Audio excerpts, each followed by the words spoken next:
Hello student, स्वागत है आपका आईसीटी वर्चुअल क्लासेस में। मैं हूं कविता, आपकी बायो टीचर। उम्मीद करती हूं आप सभी अच्छे होंगे और स्वस्थ होंगे। सो क्लास स्टार्ट करेंगे अपना चैप्टर जिसमें हम बात कर रहे हैं बायोटेक्नोलॉजी एंड इट्स एप्लीकेशन। तो जैसे कि हम जानते हैं हमारी इस यूनिट का सेकेंड चैप्टर है। इससे पहला जो चैप्टर हमारा था उसमें हमने पढ़ा था बायोटेक्नोलॉजी प्रिंसिपल एंड प्रोसेस।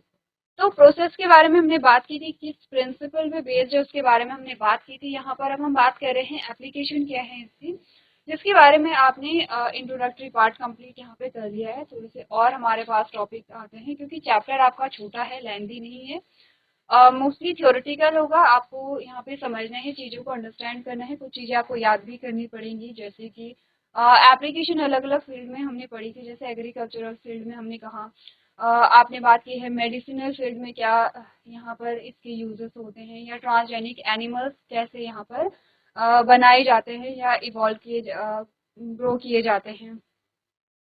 साथ साथ इसके कुछ एथिकल इश्यूज भी आते हैं। एथिकल इश्यूज में क्या होता है कि हमें ये देखना है कि ठीक है, हम बायोटेक्नोलॉजी से यहाँ पर चेंजेस तो ला सकते हैं, लेकिन वो चेंजेस ऐसे होने चाहिए जो किसी भी तरीके से किसी को भी हार्म ना पहुंचाएं। आप जैसे कि किसी की बॉडी में कोई चेंजेस ला रहे हैं, आपने जीन यहाँ पे क्या किया है, इंसर्ट किया है, तो वहां पर ऐसा नहीं हो कि वो जो बॉडी है जिसकी वो सेल है उसमें कोई आपको इम्पैक्ट देखने को मिले, कोई नकारात्मक प्रभाव आपको देखने को मिले या हार्मफुल इफेक्ट देखने को मिले। तो इसमें सारे एथिकल इश्यूज होते हैं कि आप कहाँ पर यूज कर सकते हैं, कहाँ पर यूज नहीं कर सकते हैं, कितना यूज कर सकते हैं बायोटेक्नोलॉजी का, ये सारी चीजें हैं। चलिए तो स्टार्ट करते हैं चैप्टर। सबसे पहले हमने यहीं से स्टार्ट किया था, व्हाट इज बायोटेक्नोलॉजी, जो कि आपने प्रीवियस लेक्चर में जो आपका प्रीवियस टॉपिक था या प्रीवियस जो चैप्टर था उसमें भी हमने यहाँ से स्टार्ट किया था कि बायोटेक्नोलॉजी क्या है। सिंपल से आपने कहा दो टर्म से मिलकर के बनी है। बायो का मतलब होता है लिविंग, टेक्नोलॉजी आप समझते हैं, जहाँ पर लिविंग ऑर्गेनिज्म में टेक्नोलॉजी को इन्वॉल्व किया गया है और कुछ ऐसे चेंजेस लाए गए हैं जो ह्यूमंस के लिए बेनिफिशियल हैं यहाँ पर। ठीक है, आप प्रोडक्टिविटी कहिए, आप क्वालिटी कहिए, आप क्वांटिटी कहिए, ये सारी चीज़ों में क्या हुआ है, सुधार हुआ है। इसके साथ साथ सिर्फ ऐसा नहीं है कि क्वालिटी और क्वांटिटी की बात हो रही है आपने कहा। अगर हम मेडिसिनल फील्ड में देखेंगे तो हमने कहा यहाँ पर बहुत सारे ऐसे चेंजेस आए हैं जिसकी वजह से आपने कहा जो क्योर है, जो उपचार है, वो पॉसिबल हो पाया है। आगे बढ़ते हैं। आपने कहा 3 critical research areas of biotechnology, हमने इसके बारे में भी बात की है। आपके पास थ्योरेटिकली आपने नोट नहीं किया होगा, बट हमने इनके बारे में बात की कि वो क्रिटिकल एरिया कौन से हैं या वो रिसर्च एरिया कौन से हैं बायोटेक्नोलॉजी के। ठीक है, सबसे पहले हमने क्या बोला है, providing the best catalyst in the form of a improved organism, usually a micro और प्योर एंजाइम। आपने कहा सबसे पहला जो यहाँ पर हमारे पास आता है, जो रिसर्च एरिया जो हमारे पास आता है उसमें क्या है कि एक ऐसा इम्प्रूव ऑर्गेनिज्म में हम मोस्टली माइक्रो ऑर्गेनिज्म लेते हैं, एक ऐसा इम्प्रूव एंजाइम यहाँ पे क्या करना, प्रोवाइड करना, creating optimal conditions through engineering for a catalyst to act and. सबसे पहले तो हमने कहा कि जो यहाँ पर क्या है, जो मॉडिफाइड स्पीशीज है या जेनेटिकली जो मॉडिफाइड है, हमने कहा जो जेनेटिकली मॉडिफाइड माइक्रोब है या कोई एंजाइम है उसको यहाँ पे प्राप्त करना। दूसरा, वहां पर जब हमने उसे प्राप्त किया है जो जेनेटिकली मॉडिफाइड है, जब हमने जेनेटिकली मॉडिफाइड सेल हो गई है या जेनेटिकली मॉडिफाइड एंजाइम हो गया है, वो अच्छे से वहां पे एक्ट करे, या आपने कहा कि जैसे कॉपी बनानी है तो वो अच्छे से वहां पे एक्ट करे, उसे ऐसी कंडीशन प्रोवाइड करना। तीसरा क्या है, down streaming process technology to purify the protein और ऑर्गेनिक कंपाउंड। आपने कहा तीसरा हम करते हैं डाउन स्ट्रीमिंग प्रोसेस, जिसमें हमारा प्रोडक्ट है, प्रोडक्ट हमारे क्या हो सकता है, प्रोटीन हो सकता है, ऑर्गेनिक कंपाउंड हो सकता है, जो हमें चाहिए उसे प्योर फॉर्म में प्राप्त करना। तो 3 क्रिटिकल रिसर्च एरिया होते हैं बायोटेक्नोलॉजी के, जो आपकी बुक में भी आपको स्टार्टिंग में ही मिल जाएंगे, जो दिए गए हैं। सिंपल सी चीज है कि पहले क्या करना, जेनेटिकली मॉडिफाइड माइक्रोब से एंजाइम को प्राप्त करना, फिर आपने कहा कि उसे ऐसी कंडीशन प्रोवाइड करना जो अच्छे से वो एक्ट कर पाए। तीसरा है कि उसकी प्योर फॉर्म को यहाँ पे प्राप्त करना, किसके द्वारा करना, डाउन स्ट्रीमिंग के द्वारा करना। जो आपका प्रीवियस चैप्टर था जब हम उसके क्वेश्चन आंसर डिस्कस कर रहे थे, तो डाउन स्ट्रीमिंग से रिलेटेड एक आपके पास समरी लिखने को आई थी। ठीक है, आपने वहां पर क्या करनी थी, डाउन स्ट्रीम जो है उस पर एक समरी लिखनी थी। तो वहां पे भी हमने सेम चीजें कही थी कि यहाँ पर डाउन स्ट्रीमिंग में हम कर क्या रहे, जो हमारा प्रोडक्ट है, प्रोटीन या ऑर्गेनिक कंपाउंड, उसकी प्योर फॉर्म को यहाँ पर क्या करना, प्राप्त करना। आगे बढ़ते हैं। आगे हमने क्या, applications of biotechnology in agriculture, ये आप पढ़ चुके हैं कि ये स्टार्ट कर चुके हैं बेसिकली कि क्या क्या यहाँ पर एप्लीकेशंस हो सकती हैं। आपने कहा ये टाइम जो ग्रीन रिवोल्यूशन का था, हरित क्रांति का था, उसमें हमें बहुत ज़्यादा अधिक मात्रा में पैदावार देखने को मिली है। आपने कहा यहाँ पर बहुत से जो केमिकल्स हैं, केमिकल्स जैसे कि आपने कहा फर्टिलाइजर्स हो गए हैं यहाँ पे, ठीक है। तो आपने कहा कि ये जो केमिकल्स हैं, ये जो फर्टिलाइजर्स हैं, एग्रीकल्चर में इनका यूज़ कम करने के लिए अब बायोटेक्नोलॉजी आता है, क्योंकि बहुत ज़्यादा यूज़ अगर इनका किया जाए तो ये सॉइल प्रोफाइल को डिस्टर्ब करती हैं, जिससे कि सॉइल की जो प्रोडक्टिविटी है, ये जो फर्टिलिटी है, वो क्या होती है, हमेशा के लिए खत्म हो सकती है। कई जगह ऐसा देखा भी गया है, ठीक है। आगे बढ़ते हैं। जेनेटिकली इंजीनियर्ड क्रॉप जो है उनमें क्या क्या कैरेक्टरिस्टिक्स आएंगी, इनके बारे में हमने बोला था। हमने कहा था crops can be made insect and pest resistant, ठीक है। इंसेक्ट और पेस्ट के लिए हम रेजिस्टेंट बना सकते हैं, आगे जाकर के बात करेंगे जब हम बीटी क्रॉप्स के बारे में यहाँ पर बात करेंगे, ठीक है। वो इसके एग्जाम्पल्स हमारे पास आते हैं। दूसरा, nutritional value of food can be increase, nutritional value increase होगी, इसका एग्जांपल आएगा यहाँ पे गोल्डन राइस, ठीक है। Increase the yield of many folds, यहाँ पे क्या करते हैं, प्रोडक्टिविटी को इंक्रीज करते हैं, क्लियर है। Reduce the use of harmful chemicals and fertilisers, ठीक है। यहाँ पर क्या है, हमने कहा कि हमने क्रॉप को ऐसे मॉडिफाई किया है जेनेटिकली कि इनमें केमिकल्स और फर्टिलाइजर्स को अप्लाई करने की जरूरत नहीं पड़ेगी। Crops can be made more tolerant to environmental stress. Environmental stress के लिए हम इन्हें क्या कर सकते हैं, यहाँ पर और ज्यादा टॉलरेंट बना सकते हैं। इसका एग्जांपल है टोमेटो।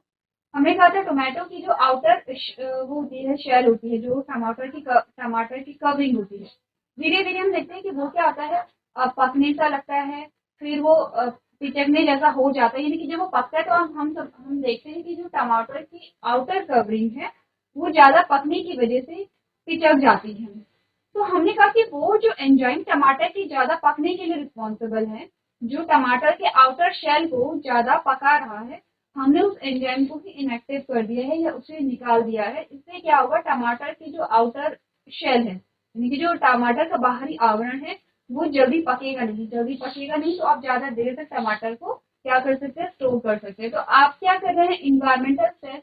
इन्वायरमेंटल स्ट्रेस में एक्चुअली में आते हैं, टेम्परेचर आता है, या आपने कहा कि ह्यूमिडिटी आती है, या आपने कहा जैसे बहुत ज्यादा कोल्ड हो गया, बहुत ज्यादा क्या हो गया, यहाँ पे टेम्परेचर हाई हो गया है, ऐसी कंडीशंस आती हैं। लेकिन इसमें हमने कहा कि हम ये भी देखते हैं कि कैसे हम क्या कर सकते हैं, जो शेल्फ लाइफ है उसको यहाँ पे इंक्रीज कर सकते हैं।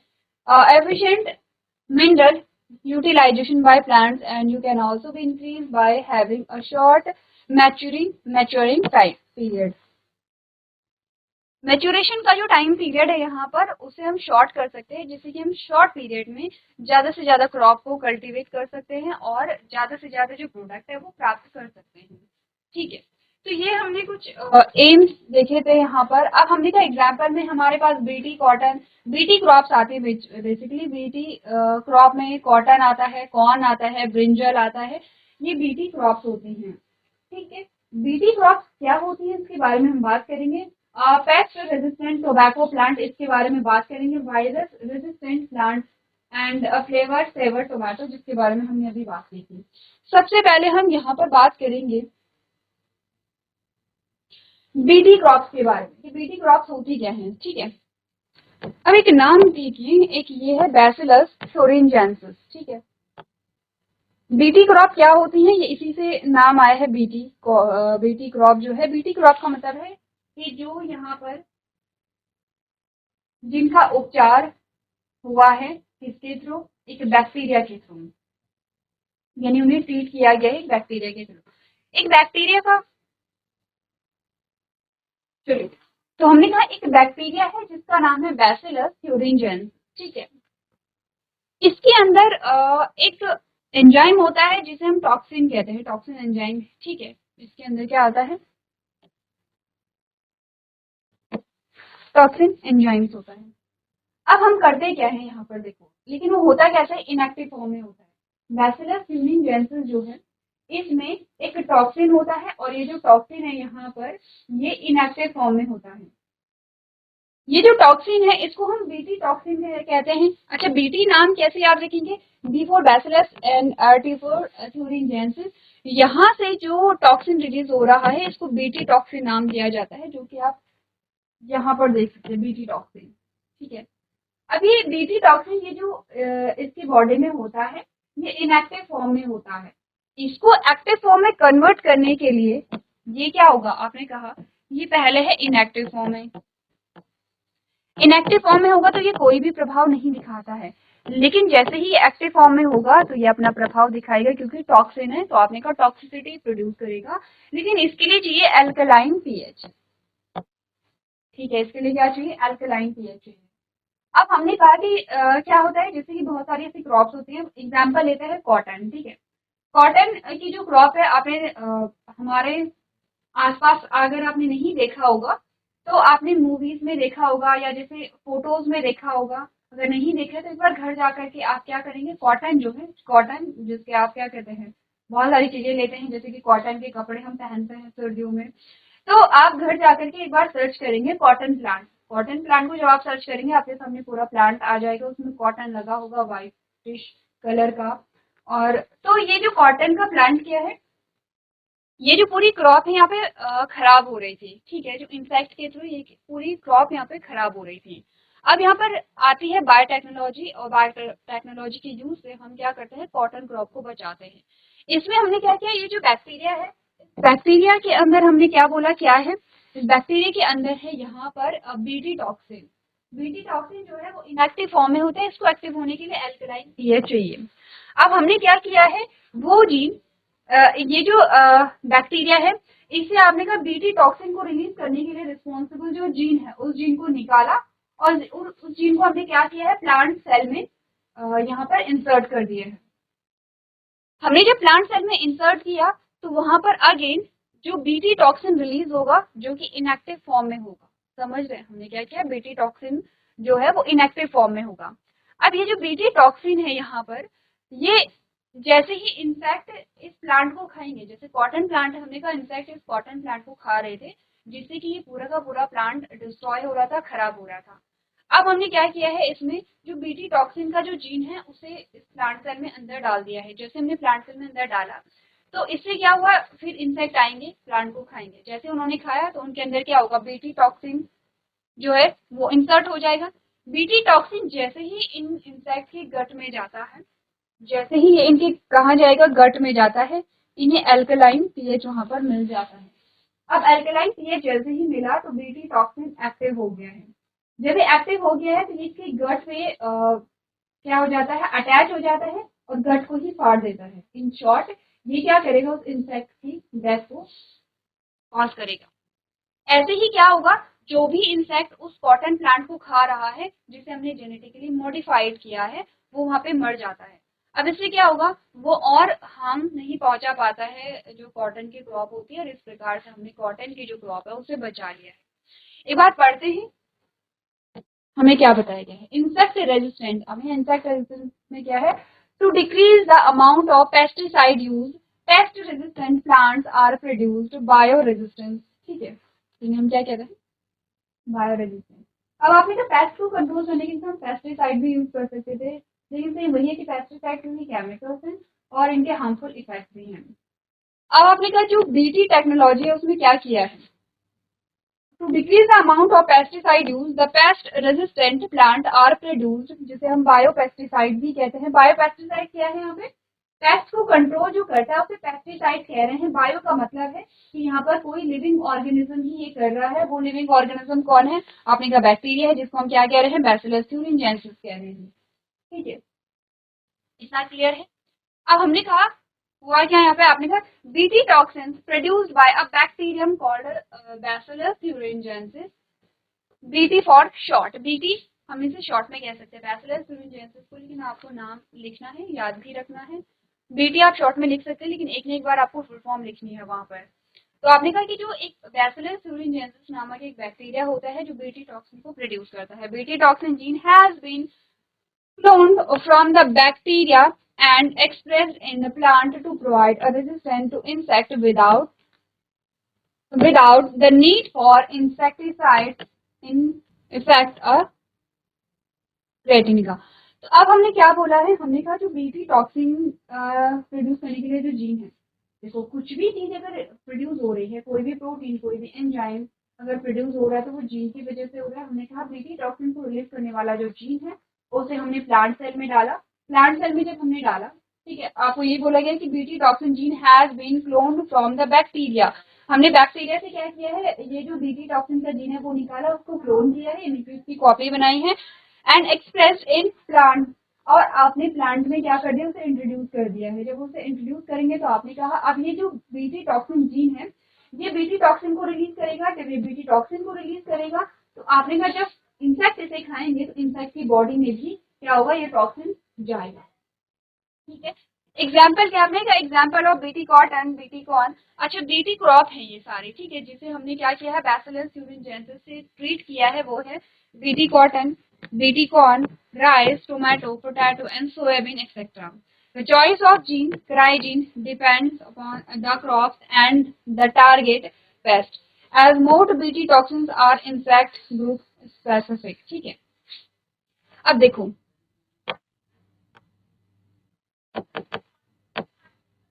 थोड़ा सा ये समझो हमने किया क्या है।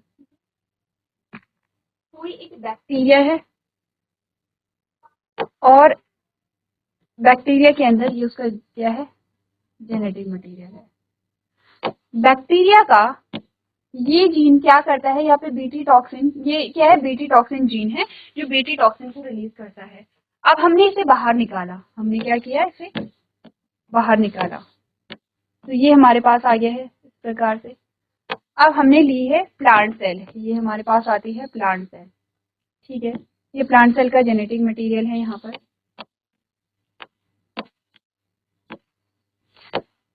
और हमने इसे यहाँ इंट्रोड्यूस कर दिया है इस सेल में। ठीक है, अब ये क्या करेगा, बीटी टॉक्सिन को रिलीज करेगा। जैसे ही कोई भी इंसेक्ट यहाँ पर आएगा, जैसे ही आपने कहा कोई भी इंसेक्ट यहाँ पर आएगा वो इस प्लांट को खाएगा, इसकी बॉडी में, इसकी जो गट है इसमें जाएगा यहाँ पे बीटी टॉक्सिन जो एक्टिव हो जाएगा। जब बीटी टॉक्सिन जाएगा तो इसकी गट को यहाँ पे फाड़ देता है और इसकी यहाँ पे क्या हो जाती है, डेथ हो जाती है।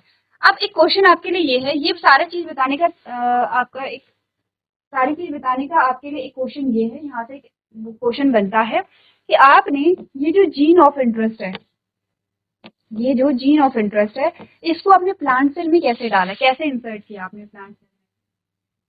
आपको यहाँ पर बताए गए थे जो ट्रांसफर किया जाता है जीन ऑफ इंटरेस्ट, डायरेक्ट और इनडायरेक्ट ट्रांसफर। आप बताइए डायरेक्ट ट्रांसफर होगा या इनडायरेक्ट ट्रांसफर होगा। अगर इनडायरेक्ट ट्रांसफर होगा तो किसके थ्रू यहाँ पे किया जाएगा, और अगर डायरेक्ट होगा तो किस मेथड के थ्रू किया जाएगा। एक बार आप लोग यहाँ पर, तो अगर आपको याद होगा हमने बात की थी यहाँ पे एग्रोबैक्टीरियम ट्यूमिफेशियस के बारे में बात की थी। एग्रोबैक्टीरियम भी एक प्रकार का बैक्टीरिया है और हमने उसे एग्रोबैक्टर यूज किया था। तो आपने कहा ये इनडायरेक्ट ट्रांसफर है और इसमें हमने क्या किया था, एग्रोबैक्टीरियम ट्यूमिफेशियस का यूज यहाँ पर किया था। ठीक है, अब आपको बता रखा है यहाँ पर अलग अलग जो आपके पास क्रॉप्स आती हैं जिसे हमने क्या किया है, यहाँ पर बीटी से ट्रीट किया है। ये आपके पास एक लाइन डायग्राम है जिसमें आपको स्टेप्स बताए गए हैं। हमने क्या किया है, हमने कहा थ्यूरिंजेंसिस फॉर्म प्रोटीन क्रिस्टल्स। ठीक है, टॉक्सिक इंसेक्टिसाइडल प्रोटीन, आपने कहा थ्यूरिंजेंसिस क्या करता है, प्रोटीन को रिलीज करता है जो क्या होता है, टॉक्सिक इंसेक्टिसाइडल प्रोटीन होती है जो इंसेक्ट के लिए एक टॉक्सिन होती है during a particular phase of its growth. ठीक है, इसकी ग्रोथ के किसी एक फेज में यहाँ पर ये क्या करेंगे, टॉक्सिन को रिलीज करते हैं। The BT toxin protein existence as inactive prototoxin. ठीक है, आपने कहा यहाँ पर जो बीटी टॉक्सिन होगा वो अभी क्या होगा, इनएक्टिव होता है। ठीक है, insect ingest inactive toxin, insect क्या करेगा। अब हमने कहा कि जब हमने प्लांट के अंदर बीटी टॉक्सिन को यहाँ पे इंसर्ट कर दिया तो जैसे ही इंसेक्ट ने उस पौधे को खाया तो इंसेक्ट के अंदर इनएक्टिव टॉक्सिन आ जाता है, converted into an active form of toxin due to the alkaline pH of the gut. आपने कहा क्योंकि इंसेक्ट की जो गट होती है उसमें एल्कलाइन पीएच होता है तो ये बीटी टॉक्सिन अब क्या हो गया है, एक्टिव फॉर्म में कन्वर्ट हो गया है। The activated toxin bind to the surface of mid-gut epithelial cells. अब ये क्या करेगा, इसकी गट के साथ बाइंड कर जाता है या अटैच हो जाता है.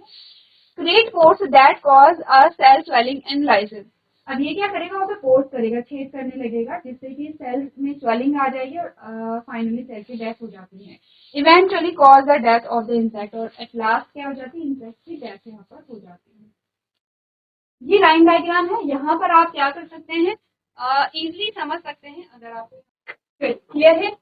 अब एक चीज समझिए, आपके पास कुछ चीजें आएंगी, जैसे अगर हम आगे बढ़े, अगर हम यहाँ पर देखें तो हम यहाँ पे बात करते हैं, यहाँ पे क्राई सेकेंड एबी की, या ये क्राई क्या है. यहाँ पर देखो, हमने अभी बात की है यहाँ पे बीटी टॉक्सिन के बारे में. तो बीटी टॉक्सिन जो रिलीज होता है, हमने कहा बीटी टॉक्सिन एक जीन की वजह से रिलीज होता है. ठीक है, बैक्टीरिया में एक ऐसा जीन होगा जो बीटी टॉक्सिन को रिलीज करेगा. उस जीन का नाम क्या होगा, क्राई जीन होता है. तो बेसिकली क्राई जीन से रिलीज होता है बीटी टॉक्सिन. बीटी टॉक्सिन किससे रिलीज होता है, क्राई जीन से यहाँ पे रिलीज होता है. तो अब हम आगे जब यहाँ पर क्राई वर्ड जो आएगा तो आप कंफ्यूज नहीं करेंगे कि क्राई जीन क्या है. यहाँ पर तो क्राई जीन से ही हमारा बीटी टॉक्सिन रिलीज होता है. ये तो हमने बात की है बीटी क्रॉप के बारे में. तो अब हमने यहाँ पर कंक्लूजन क्या निकला, हमने कहा कि अगर हमारे पास ये मेथड नहीं होता जिससे कि हम जो क्राई जीन है, क्राई जीन को हम इंसर्ट करते हैं प्लांट सेल में, तो फिर हम क्या करते हैं, हम पेस्टिसाइड्स का यूज यहाँ पे करते हैं. पेस्टिसाइड कैसे यहाँ पर सॉइल प्रोफाइल को डिस्टर्ब करती है, आपने कहा जब पेस्टिसाइड का छिड़काव किया जाता है तो पेस्ट को क्या कर देगी, मार देगी. ठीक है, उसके बाद आपने कहा कि आप तो स्प्रे करते हैं, सॉइल तो नीचे होती है, लेकिन जब आप क्या करेंगे, यहाँ पर इरिगेशन करेंगे या बारिश होगी, तो अब जो वहां पर जो जहां पर आपने स्प्रे किया होगा, पानी वहां से उतर के कहाँ जाता है, मिट्टी में जाता है. जब ये मिट्टी में जाता है तो मिट्टी में बहुत सारे माइक्रो ऑर्गेनिज्म प्रेजेंट होते हैं जो कि इम्पोर्टेंट होते हैं सॉइल फर्टिलिटी के लिए. अगर इन केमिकल्स का अमाउंट ज्यादा होता है तो मिट्टी में प्रेजेंट जो माइक्रो ऑर्गेनिज्म है उनकी डेथ यहाँ पर होनी शुरू हो जाती है, और इससे जो सॉइल प्रोफाइल है वो गड़बड़ा जाता है, यानी कि सॉइल की जो फर्टिलिटी है वो धीरे धीरे कम होने लगती है. पहली चीज ये है. दूसरा, बारिश हुई, मिट्टी में मिला, मिट्टी से जो पानी है वो आगे की ओर गया और वाटर बॉडीज में यहाँ पे शामिल हो जाता है, वाटर बॉडीज में मिल जाता है. इससे क्या होगा, इससे जो वाटर बॉडीज है वहां पर भी वो केमिकल इन्वॉल्व हो गए हैं, और जो एक्वेटिक लाइफ है उस पर भी क्या करेंगे, यहाँ पे हार्मफुल इम्पैक्ट को शो करते हैं. तो इसीलिए हमने कहा जो पेस्टिसाइड्स हैं या जो वीडीसाइड्स हैं या जो फर्टिलाइजर्स हैं, ये सारे केमिकल्स हैं, इनके साइड इफेक्ट भी देखने को मिलते हैं. क्लियर है इतना. चलो आगे जो नेक्स्ट हेडिंग हमारे पास आती है वो है pest resistant plant RNA interference. ठीक है, अब हम बात करते हैं कि या तो जब हमने बात की है कि पेस्ट को कैसे कंट्रोल करें या इंसेक्ट को कैसे कंट्रोल करें, तो हमने कहा एक तो हमने बीटी क्रॉप्स को यहाँ पे डेवलप किया है. दूसरा हमारे पास आता है आरएनए इंटरफेरेंस. आरएनए इंटरफेरेंस में कुछ आरएनए के साथ यहाँ पर हम कुछ एक्सपेरिमेंट करते हैं, कुछ चेंजेस लेकर के आते हैं, और तब जाकर के आप क्या बनाते हैं, यहाँ पे पेस्ट रेजिस्टेंट प्लांट. और इस प्रोसेस को हम क्या कहते हैं, यहाँ पे आरएनए इंटरफेरेंस कहते हैं. एक बार आप लोग घर से पढ़ करके लेकर के आएंगे क्या होता है आरएनए इंटरफेरेंस, जस्ट रीड करना है आपको. नेक्स्ट लेक्चर में हम इस पूरे टॉपिक को यहाँ पे समझेंगे. तो आज के सेशन में हम इतना ही करेंगे.